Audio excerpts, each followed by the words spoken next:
2ാം ക്ലാസ്സുകാരനെ ബലി നൽകിയ ഒരു വാർത്ത നമ്മളേവരെയും ഞെട്ടിച്ചതാണ്. ഇപ്പോൾ ഈ കാലത്തും ഈ മനുഷ്യബലി നിലനിൽക്കുന്നു എന്നുള്ളത് ഏവരെയും ഞെട്ടിക്കുന്നതാണ്. നമ്മുടെ കേരളത്തിലും ഇതിന് സമാനമായ ബലി അല്ലെങ്കിലും സമാനമായ ചില സംഭവങ്ങൾ ഈ അടുത്തിടെ ഉണ്ടായിട്ടുണ്ട്. നരബലിയല്ലേ, വേറെ ചില സംഭവങ്ങൾ ഉണ്ടായിരുന്നല്ലോ ഈ അടുത്ത കാലത്ത്. അതുപോലെ ഇപ്പൊ ഉത്തർപ്രദേശിലാണ് 2ാം ക്ലാസ്സിൽ, അത് അച്ഛനാണ് കൂട്ടു നിന്നിരിക്കുന്നത്. അച്ഛൻ കൂട്ടു നിന്നു എന്നതിനേക്കാൾ അതിൽ ഏറ്റവും ശ്രദ്ധിക്കേണ്ട കാര്യം എന്തിനു വേണ്ടിയിട്ടാണ് നരബലി നടത്തിയത് എന്നുള്ളത്. സ്കൂളിന്റെ അഭിവൃദ്ധിക്ക് വേണ്ടി സ്കൂൾ മാനേജ്മെന്റും അധ്യാപകരും കുട്ടിയുടെ പിതാവും ചേർന്ന് 2ാം ക്ലാസ് വിദ്യാർത്ഥിയെ നരബലി നടത്തിയിരിക്കുന്നു. നമ്മുടെ നാട്ടിൽ ഇതൊന്നും നടക്കില്ല, കേരളത്തിൽ ഇതൊന്നും നടക്കില്ല, നമ്മുടെ നാട്ടിൽ ഇതൊന്നും നടക്കില്ല എന്നൊക്കെ വിചാരിച്ചിരുന്നപ്പോഴാണ് നമ്മുടെ എലന്തൂരിലെ നരബലി നമ്മളെയൊക്കെ ഞെട്ടിച്ചത്. 2 പേരെയാണ് എന്തിനോ വേണ്ടി, എന്തിനാണെന്ന് പോലും ഇപ്പോഴത്തെ നിഗൂഢതകൾ മറന്നേക്ക് പുറത്തു വരാനിരിക്കുന്നു. നരബലി കഴിച്ച് ശരീരഭാഗങ്ങൾ ഇഞ്ചിഞ്ചായി കട്ട് ചെയ്ത് പലയിടത്തായി കുഴിച്ചു മൂടിയ വാർത്ത നമ്മളെയൊക്കെ ഞെട്ടിച്ചതാണ്, കണ്ടതാണ്. അവരൊക്കെ ഇപ്പോഴും ലൈലയും ഷാഫിയും ഒക്കെ ഒന്നും മുഖം നമ്മുടെ ഒന്നും മനസ്സുകളിൽ നിന്ന് പോയിട്ടില്ല. വിശ്വാസത്തിൻ്റെ പേരിൽ, മതം ഏതുമാകട്ടെ, അത് വിശ്വാസത്തിൻ്റെ പേരിൽ ദൈവപ്രീതിക്കായി സഹജീവികളെ കൊന്നു തള്ളുന്നത് എതിർക്കപ്പെടേണ്ടത് തന്നെയാണ്. അത് മനുഷ്യനെ കൊല്ലുന്നതാകട്ടെ മൃഗബലിയാകട്ടെ. ഇപ്പോൾ ഭക്ഷണം കഴിക്കാൻ വേണ്ടി മൃഗങ്ങളെ കൊല്ലുന്നത് ശരിയാണോ എന്ന് ചോദിച്ചാൽ അതിനൊരു വ്യക്തമായ ഉത്തരം പറയാൻ എനിക്കറിയില്ല. പക്ഷേ മനുഷ്യൻ ഒരു മിശ്ര ബുക്ക് എന്ന നിലയിൽ മത്സ്യവും മാംസവും സസ്യ ആഹാരങ്ങളും ഒരേപോലെ കഴിക്കുന്ന ആളെന്ന രീതിയിൽ അതിനുവേണ്ടി കശാപ്പ് ചെയ്യുന്നത് മാറ്റി നിർത്തും. പക്ഷേ വിശ്വാസങ്ങൾക്ക് വേണ്ടി മൃഗങ്ങളെ ബലി അർപ്പിക്കുന്നവർ, ഇന്ന് മൃഗബലി നമ്മുടെ നാട്ടിൽ നിയമം കൊണ്ട് നിരോധിച്ചിട്ടുണ്ടെങ്കിൽ ഇപ്പോഴും രഹസ്യമായി പലയിടങ്ങളിലും കോഴിയെയും ആടിനെയും പോത്തിനെയും ഒക്കെ ബലി കൊടുക്കുന്നുണ്ട്. അവർ നാളെ ഒരു മന്ത്രവാദിയോ ഒരു പൂജാരിയോ അല്ലെങ്കിൽ ഏതെങ്കിലുമൊക്കെ ഉസ്താദോ അല്ലെങ്കിൽ ഒരു അച്ഛനോ ഒക്കെ പള്ളിയിലച്ഛനോ ഒക്കെ പറഞ്ഞാൽ അവർ പോയിട്ട് മനുഷ്യരെയും കുരുതി കൊടുക്കില്ലെന്ന് എന്താണ് ഉറപ്പ് പറയാൻ സാധിക്കുന്നത്? നമ്മുടെ മുന്നിൽ നിന്ന് കണ്ടുകൊണ്ടിരിക്കുന്ന കാഴ്ചകൾ ഈ അടുത്ത സമയത്താണ് ഈ താമരശ്ശേരിയിൽ ഭർത്താവിൻ്റെ സുഹൃത്തായ ഈ പൂജാരി പറഞ്ഞിരിക്കുന്നു നഗ്നപൂജ നടത്തണം.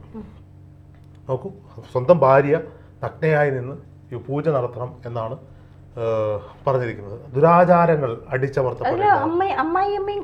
അതെ, അപ്പോൾ ഇതിനൊക്കെ ഈ ദുരാചാരങ്ങളെല്ലാം അടിച്ചമർത്തപ്പെടേണ്ടതാണ്. ഇതൊക്കെ പലരും പറയും ഇത് ഭാരത സംസ്കാരത്തിൻ്റെ ഭാഗമാണ്. ഭാരത സംസ്കാരത്തിൽ എവിടെയാണ് നരബലി എന്ന കൺസെപ്റ്റ് വന്നിരിക്കുന്നത്? അതുപോലെ തന്നെയാണ് ഈ ഹൈന്ദവ വിശ്വാസികൾ മാത്രമല്ല.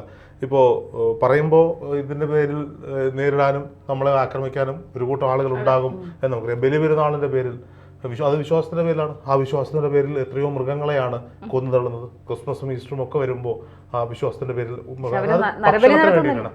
ഞാൻ പറഞ്ഞത് അതല്ല, അത് എന്തിനാണ് അവരുടെ വിശ്വാസത്തിന്റെ പിന്നാലെ പോകണം? അത് ചർച്ച ചെയ്യാൻ നിന്ന് കഴിഞ്ഞാൽ അത് വലിയ ഒരു മേഖലയാണ്. വിവാദങ്ങൾ വേറെ മാറ്റി നിർത്തിയാൽ വലിയ മേഖലയാണ്. സ്വന്തം മകനെ ബലി കൊടുക്കാൻ പോയ പിതാവും അങ്ങനെ കഥകൾ പറയാൻ അറിയാൻ വേണ്ടിയിട്ടുള്ളത് പറയണ്ട എന്ന് വിചാരിച്ചിട്ട് മനഃപൂർവ്വം പറയാതിരിക്കുന്നതാണ്. എന്ത് തന്നെയായാലും നമ്മുടെ നാട്ടിൽ ഇത്തരത്തിൽ നടക്കുന്ന ദുരാചാരങ്ങൾ അത് എതിർക്കപ്പെടേണ്ടവയാണ്. ഇന്നും മന്ത്രവാദക്കളങ്ങളും മന്ത്രവാദികളുമൊക്കെ നമ്മുടെ നാട്ടിൽ സജീവമായി വിരസുന്നുണ്ട്. ആഭിചാരവും ഈ പൂജകളുമൊക്കെ മാന്യമായ രീതിയിൽ നടത്തുന്ന ആളുകളുണ്ട്. അതിനുമപ്പുറത്തേക്ക് ഈ ബ്ലാക്ക് മാജിക് ഒക്കെ ചെയ്യുന്ന ഒട്ടനവധി ആളുകൾ ഇത്തരത്തിൽ ഈ രക്തം, ശരീരം, തലയൂട്ടി ഒക്കെ വെച്ചിട്ട് ഇത്തരത്തിലുള്ള പൂജകൾ ചെയ്യുന്നവരാണ്. പിന്നീട് ഇതിന് തയ്യാറായി വരുന്നവരെ അല്ലെങ്കിൽ തയ്യാറാകാത്തവരെ മാനസികമായി അതിന് നിങ്ങളുടെ പ്രശ്നങ്ങളൊക്കെ ഇതുകൊണ്ടാണ്, ഇത് പരിഹരിക്കണമെങ്കിൽ ഇത് മസ്റ്റായിട്ട് വേണമെന്ന് പറയുമ്പോൾ എങ്ങനെയെങ്കിലും സ്വാർത്ഥമതികളായ മനുഷ്യർ അതിനുവേണ്ടി തയ്യാറെടുക്കുന്നു. മാനസിക രോഗികളൊന്നുമല്ല ഇവർ ആരെ കൊന്നിട്ടായാലും സ്വന്തം ജീവിതം കരുപ്പിടിപ്പിക്കണമെന്ന് ആഗ്രഹിച്ചു മുന്നോട്ട് പോകുന്നു. കഠിനാധ്വാനം ചെയ്യാനുള്ള മടി കൊണ്ട് എളുപ്പ വഴി എന്ന രീതിയിലാണോ ഇതിനെ അപ്രോച്ച് ചെയ്യുന്നത്? അല്ല, ഈ എളുപ്പ വഴിയിൽ അപ്രോച്ച് ചെയ്യുന്നവരുണ്ട്. എത്രയൊക്കെ കഠിനാധ്വാനം ചെയ്തിട്ടും ഒരു സക്സസ് കാണുന്നില്ല. അപ്പോൾ അവർ സ്വാഭാവികമായിട്ട് വിശ്വാസങ്ങളിലേക്ക് പോകും. അപ്പോൾ ഏതെങ്കിലുമൊക്കെ ഇതിനകത്ത് 2-3 ഫാക്ടറുണ്ട്. ഇതിനെ സിമ്പിളായിട്ട് എടുത്താൽ മതി. ഇതിനകത്ത് ചില ശാസ്ത്രീയ വശങ്ങളിലേക്കൊക്കെ പോകുന്നതിന് മുമ്പിട്ട് ഇപ്പോൾ എൻ്റെ മനസ്സിലൊരു പ്രശ്നമുണ്ട്. ഞാൻ ഒരാൾ എന്നോട് പറയാണ്, ഞാൻ രോഹിതത്തിൻ്റെ പ്രശ്നങ്ങളൊക്കെ പ്രീത എന്ന് പറയുന്ന ഒരു സ്ത്രീയുണ്ട്, അവർ ഒരു ഉപദേശം തരും അല്ലെങ്കിൽ അവർ കുറെ ക്രിയകൾ പറഞ്ഞു തരും, അവരെ പോയി കാണും. ഞാൻ പ്രീത ചേച്ചി വന്ന് കാണാമെന്ന് വെച്ചു. ചേച്ചി എനിക്കൊരു ചരട് ജപിച്ച് എൻ്റെ കയ്യിൽ കെട്ടിത്തരാണ്. ഇതൊരു കോൺഫിഡൻസ് ആണ്. എനിക്കൊരു പ്രൊട്ടക്ഷൻ ഉണ്ട്, ഒരു കവചമുണ്ട്.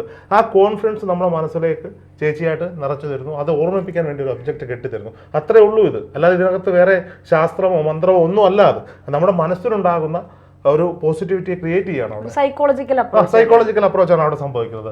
അതേസമയം ഞാൻ ചേച്ചി അടുത്ത് വരുമ്പോൾ ചേച്ചി പറയാണ് ഇത് മുഴുവൻ പ്രശ്നമാണ്, അങ്ങനെയാണ് ഇങ്ങനെയാണ്, 2-3 തവണകളായിട്ട് ചേച്ചി എന്നിലേക്ക് ഡൗൺലോഡ് ചെയ്യുക, നീ പ്രശ്നത്തിലാണ്, നീ തീരാൻ പോവാണ്. അപ്പോൾ സ്വാഭാവികമായിട്ട് നമ്മുടെ മനസ്സിൽ ഇതിൽ നിന്ന് എങ്ങനെ രക്ഷപ്പെടാം എന്ന് ചോദിക്കുന്ന ഒരു പോയിന്റിൽ ചേച്ചി പറഞ്ഞു ഒരു മാർഗമുണ്ട്, ഇതേ മാർഗമുള്ളൂ, പക്ഷേ സംഭവം ഇച്ചിരി കടുത്ത പ്രയോഗമാണ്. അപ്പോൾ ഞാൻ പറയാം എന്തും ചെയ്യാൻ ഞാൻ തയ്യാറാണ്, അങ്ങനെയാണെങ്കിൽ ഒരു നരബലി നടത്തണം.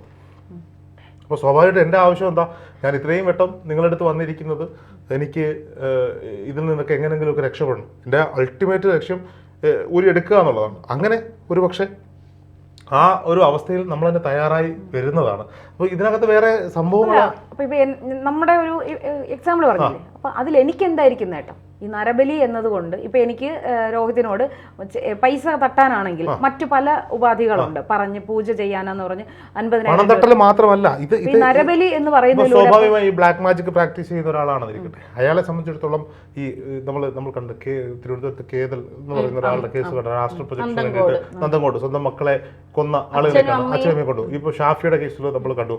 ഇവർക്ക് ഇതിനകത്ത് കിട്ടാവുന്ന ഒരു ആത്മസംതൃപ്തിയാണ്, അല്ലെങ്കിൽ ഒരു പുതിയ സാധനം എക്സ്പീരിയൻസ് ചെയ്യുന്ന കിട്ടുന്ന ഒരു ഫീലാണ്. നമ്മൾ കഴിഞ്ഞ ദിവസം ആളുകളുടെ സെക്ഷൽ ഫാന്റസികളെ പറ്റി സംസാരിച്ചു എന്ന് പറയുന്നത് പോലെ അവരുടെ മനസ്സിൽ കിടക്കുന്ന ഒരു എന്താ പറയാ, ഇതൊന്നും ചെയ്ത് നോക്കണം, ഒരു അവസരം വരണം. 2ാം ക്ലാസ്സുകാരനാണ് ഈ കുട്ടിയെ ഹോസ്റ്റലിൽ നിന്ന് വിളിച്ചിറക്കി കഴുത്ത് ഇപ്പോൾ സ്കൂളിൻ്റെ അടുത്തുള്ള ഒരു കുഴൽക്കിണറിൻ്റെ അടുത്ത് വെച്ച് കൊലപ്പെടുത്താൻ ശ്രമിച്ചപ്പോൾ കൊച്ചു കിടന്ന് കരഞ്ഞപ്പോൾ അതിനെ മറ്റൊരു സ്ഥലത്തേക്ക് കൊണ്ടുപോയി കഴുത്ത് ഞെരിച്ചാണ് നരബലി എന്ന രീതിയിൽ ഇവർ നടത്തിയിരിക്കുന്നത്. കൊലപാതകം നടത്തിയിട്ട് അച്ഛനാണ് ഈ പൂജകളൊക്കെ ചെയ്തത് എന്നാണ് പറയുന്നത്. ഇത് ഇപ്പോൾ UP-യിലാണ്, ഉത്തർപ്രദേശിലാണ് നടന്നത്. പണ്ടൊക്കെയാണ് ഈ ഉത്തരേന്ത്യൻ സംസ്ഥാനങ്ങളിൽ അല്ലെങ്കിൽ കേരളത്തിന് പുറത്താണ് ഇത്തരം ഈ അനാചാരങ്ങൾ അല്ലെങ്കിൽ ഈ വിവരമില്ലായ്മയൊക്കെ നടക്കുന്നത്, ഇപ്പോഴും ഈ ബലി കൊടുക്കുന്നത് ഭയങ്കര സംഭവമായി കാണുന്നത് എന്നൊക്കെ നമ്മൾ പറയുന്നത് അങ്ങനെയാണ്. പ്രത്യേകിച്ച് ഉത്തർപ്രദേശിലോ ഗുജറാത്തിലോ ഒക്കെ ഇത്തരം സംഭവങ്ങൾ വന്നാൽ മാധ്യമങ്ങൾ അത് വലിയ ആഘോഷമാക്കി മാറ്റാറുമുണ്ട്. പല സംസ്ഥാനങ്ങളിൽ നടക്കുന്നുണ്ട്. പക്ഷെ ഇപ്പൊ കേരളത്തിലും ഇത് കൂടിക്കൂടി വരികയാണ് എന്നുള്ളത് വലിയൊരു യാഥാർത്ഥ്യം തന്നെയല്ലേ? അല്ല, ഉറപ്പായിട്ടും ഞാൻ പറഞ്ഞില്ലേ, പ്രശ്നങ്ങൾ എത്രയും പെട്ടെന്ന് ഒരു പ്രശ്നത്തെ എങ്ങനെ വേണം ഒരു വിശ്വാസവും ഇല്ലാത്ത നിരീശ്വരവാദിയായിട്ടിരിക്കുന്ന ഒരാളിൽ ഈ ഒരു നെഗറ്റീവ് എനർജി ബാധിക്കില്ല എന്നാണ് അവർ തന്നെ പറയുന്നത്. ഇതിൽ വിശ്വാസമുള്ളവർക്കാണ് ഇത് ബാധിക്കുന്നത്. ഇപ്പം ധന്യ അതിഭീകരമായ ഒരു വിശ്വാസിയാണ്. ധന്യ നാളെ രാവിലെ ഓഫീസിൽ നിന്നല്ല താമസിക്കുന്ന വീട്ടിൽ നിന്ന് ഡോറ് തുറന്ന് പുറത്തിറങ്ങുമ്പോൾ മുറ്റത്ത് ഒരു വെറ്റിലയിൽ ഒരു നാണയത്തൊട്ടും ഒരു നാരങ്ങയും കുറച്ച് തെച്ചിപ്പൂവും ഇച്ചിരി സിന്ദൂരവും കിടക്കുന്നു എന്ന് വിചാരിക്കുക. ഒരുപക്ഷെ അത് ആരെങ്കിലും ക്ഷേത്രത്തിൽ കാണാൻ പോയിട്ട് അവിടെ മറന്നു വെച്ചിട്ട് പോയതായിരിക്കും. പക്ഷെ തന്നെ അവിടുന്ന് മനസ്സിലിങ്ങനെ കിടക്കുക, ദൈവമേ എനിക്കാരോ ഒരു കൂടുപാത്രം ചെയ്തിരിക്കും. അവിടെ നിന്ന് ഇങ്ങോട്ട് ഇറങ്ങി വരുമ്പോൾ ഇത് മനസ്സിൽ കിടന്ന് നടന്ന് അത് ആലോചിച്ച് നടന്നു വരുമ്പോൾ ഒരു പട്ടി വഴിയിൽ കിടക്കുന്നു എന്ന് വിചാരിക്കുക. തന്നെ അറിയാതെ പട്ടിയുടെ വാലിൽ ചവിട്ടി, ഈ പട്ടി തിരിഞ്ഞ് തന്നെ കടിക്കൂ, അപ്പൊ തന്നെ അയ്യോ കൂടുപാത്രം വലിച്ചു. പിന്നെ അവിടുന്ന് അങ്ങോട്ട് എന്ത് വന്നാലും തന്നെയാണ് മനസ്സിൽ കിടക്കുന്നത് ഈ കൂടുപാത്രം കൊണ്ടാണ്. അവസാനം ഇതിൽ നിന്ന് രക്ഷപ്പെടാൻ വേണ്ടി തന്നെ ഏതെങ്കിലും ഒരു മന്ത്രവാദിയോ പൂജാരിയോ കാണാൻ പോകുന്നത്. അയാൾ പറയും നിങ്ങൾക്കുള്ളിൽ നെഗറ്റീവ് എനർജി കയറിയിട്ടുണ്ട്, ഒരു ബാധയോ ഭൂതമോ നിങ്ങളിലേക്ക് എത്തിയിട്ടുണ്ട്, നിങ്ങളത് ഒഴിപ്പിക്കണം. നിങ്ങളപ്പോൾ എത്ര ലക്ഷം രൂപ കൊടുത്താൽ അത് ഒഴിപ്പിക്കാൻ വേണ്ടി തയ്യാറാവുകയാണ്. അയാളൊരു മന്ത്രവാദക്കളമൊക്കെ ഒരുക്കും, അവിടെ കൊണ്ടിരുത്തി 2 അടിയൊക്കെ തന്ന് 2 പൂജയൊക്കെ നടത്തി കഴിയുമ്പോൾ എല്ലാം ഓക്കെ. കാരണം എന്താ, ആ മനസ്സിൽ കിടക്കുന്ന ആ സാധനത്തെ എന്തോ കയറിക്കൂടി എന്ന സാധനത്തെ അവർ എടുത്ത് കളയുകയാണ്. ഓക്കെ, ഇത് ഈ കാലത്ത് ഇത് അതിഭീകരമായി നടക്കുന്നുണ്ട്. എന്നാൽ ഇതിനൊന്നും വിശ്വാസമില്ല. പുറത്തേക്ക് ഇറങ്ങുമ്പോൾ വെറ്റില അടയ്ക്കുക, കൊള്ളടാ, ഇടത്തെ കാലോട്ട് ഒരു തട്ടും തട്ടിട്ട് മുന്നോട്ട് നടന്നു പോകുന്നവനാണെങ്കിൽ അവനെ അത് ബാധിക്കത്തില്ല. ഇത്രയേ ഉള്ളൂ, സിമ്പിൾ ലോജിക്കാണ്. അതെ, ശരിയാണത്. കാരണം നമ്മൾ ഈ കയ്യിൽ ഈ ചരട് അമ്പലത്തിൽ നിന്ന് 41 ദിവസം ഗണപതി അമ്പലത്തിൽ നിന്ന് ജപിച്ച് കിട്ടിയ ചരടാണ്. കേൾക്കുന്നവർ ചിലപ്പോൾ നമ്മളെ കളിയാക്കുമായിരിക്കും. പക്ഷേ എൻ്റെ സ്വഭാവത്തിൽ മാറ്റങ്ങൾ സംഭവിക്കുമ്പോൾ, എനിക്ക് ഓവറായിട്ട് ദേഷ്യം വരുമ്പോൾ, എൻ്റെ സ്വഭാവത്തിൽ തന്നെ മാറ്റങ്ങൾ വരുമ്പോൾ, എനിക്ക് ഒരാളോട് പെരുമാറുന്ന രീതിയിലൊക്കെ മാറ്റം വരുമ്പോൾ ഞാൻ എൻ്റെ അമ്മയെ വിളിച്ചു പറയും, അമ്മ നൂലിൻ്റെ കാലാവധി കഴിഞ്ഞു, അടുത്തത് പൂജിക്കാൻ കൊടുത്തോ. കാരണം നമ്മുടെ വിശ്വാസം ഇത് കെട്ടിക്കഴിയുമ്പോൾ നമ്മുടെ സ്വഭാവം മാറുന്നു. നമ്മൾ നോർമലി ഉള്ള രീതിയിൽ ചിന്തിക്കുന്നു, പോകുന്നു, ആരോടും ദേഷ്യമില്ല, എല്ലാവരോടും ഒരേ രീതിയിൽ പെരുമാറുന്നു. ഇതിൻ്റെ ഒരു ശക്തി കഴിയുമ്പോൾ നമ്മൾ വേറെ ഏതോ ഒരു രീതിയിലേക്ക് പോകുന്നു, കഴിഞ്ഞ ദിവസം ഒരു ജോത്സ്യന്റെ ഇന്റർവ്യൂ എടുത്ത സമയത്ത് ഞാൻ അദ്ദേഹത്തിനോട് എനിക്കുണ്ടായ ഒരു എക്സ്പീരിയൻസ് പറഞ്ഞു. ഞാൻ ചരട് കെട്ടി കയ്യിൽ എനിക്ക് ചരട് ജപിച്ച് കെട്ടിയത് പറ്റി പറഞ്ഞു. അപ്പോൾ പുള്ളിക്കാരി പറഞ്ഞു ഓക്കെ അത് സാർ. ഞാൻ പറഞ്ഞു അപ്പോൾ എല്ലാം കഴിഞ്ഞ കുറേ ദിവസങ്ങളായിട്ട് എൻ്റെ അമ്മാവൻ മരണപ്പെട്ടു. മരണത്തിന് ശേഷം ഇങ്ങോട്ട് എനിക്ക് ഭയങ്കരമായ മെന്റലല്ല ക്ഷീണവും ശാരീരിക അസ്വസ്ഥതകളൊക്കെ ഉണ്ട് എന്ന് പറഞ്ഞപ്പോൾ പുള്ളിക്കാരി പറഞ്ഞു അത് ചരടിൻ്റെ കാലാവധി കഴിഞ്ഞതാണ്. എന്നുവെച്ചാൽ അതെന്താ, മരണത്തിൽ എടുത്തു, കർമ്മങ്ങളിൽ പങ്കെടുത്തു. അമ്മാവനാണല്ലോ, സ്വാഭാവികമായിട്ട് നമ്മൾ കർമ്മങ്ങളിൽ പങ്കെടുക്കും. അപ്പോൾ മരണ വീട്ടിൽ പോവുകയോ മൃതശരീരം തൊടുകയോ ചെയ്താൽ കയ്യിൽ കെട്ടിയിരിക്കുന്ന ചരടിന്റെ കാലാവധി കഴിഞ്ഞു എന്നാണ് അർത്ഥം. പിന്നീട് അതിന് ശക്തി ഉണ്ടാവില്ല എന്ന് പറഞ്ഞു. അപ്പോൾ ഞാൻ എന്നാൽ പുതിയ ചരട് ജപിച്ചു കേട്ടാ എന്ന് വിചാരിക്കുന്നിടത്ത് പിന്നെ ഞാൻ ഇന്ന് ആലോചിച്ചു. അതുകൊണ്ടല്ല, അമ്മാവന്റെ മരണത്തിന് ശേഷം ഇങ്ങോട്ടേക്ക് ആ സമയത്ത് എടുത്ത കുറെ അവധികളുണ്ട്. ആ അവധിക്ക് ശേഷം ഉണ്ടാവുന്ന യാത്രകളുണ്ട്. ഇടയ്ക്കിടയ്ക്ക് എനിക്ക് അദ്ദേഹത്തിന് ആവശ്യമായിട്ട് നാട്ടിൽ പോയിട്ട് വരേണ്ടതുണ്ട്. വീട് അതിനുശേഷം അമ്മയ്ക്ക് സുഖമില്ലാതായി, അസുഖങ്ങളായി. അപ്പോൾ സ്വാഭാവികമായിട്ടും നമ്മൾ ഫിസിക്കലി എഫേർട്ട് കൂടുതലാണ്, മെന്റലി ആൻഡ് ഫിസിക്കലി എഫേർട്ട് കൂടുതലാണ്. അതുകൊണ്ടാണ് എനിക്ക് പ്രശ്നങ്ങൾ ഉണ്ടാകുന്നത്. അങ്ങനെ ചിന്തിച്ചാൽ ആ പ്രശ്നം തീർന്നു. അപ്പോൾ പിന്നെ അതെന്താ, ആ നൂലിന്റെ ശക്തി തീർന്നില്ലായിരുന്നെങ്കിൽ ആ യാത്രയിൽ എനർജി കൂടുതൽ കിട്ടുമായിരുന്നു. ടയേർഡ് ആവില്ലായിരുന്നു. ഞാൻ എന്തായാലും ഒന്ന് ട്രൈ ചെയ്ത് നോക്കുന്നുണ്ട്, പുതിയത് ജപിക്കാൻ പറഞ്ഞു. ഞാനും അമ്മയോട് പറഞ്ഞിട്ടുണ്ട്, ഞാൻ നാട്ടിൽ വരുന്നുണ്ട്, 41 ദിവസത്തേക്കുള്ളത്. ഇത്രയേ ഉള്ളൂ, സിമ്പിൾ. ധന്യയും ഞാനും ഒക്കെ ചെറിയ മന്ത്രവാദത്തിന്റെയും ചെറിയ വിശ്വാസങ്ങളുടെയും ഒക്കെ അടിമകൾ.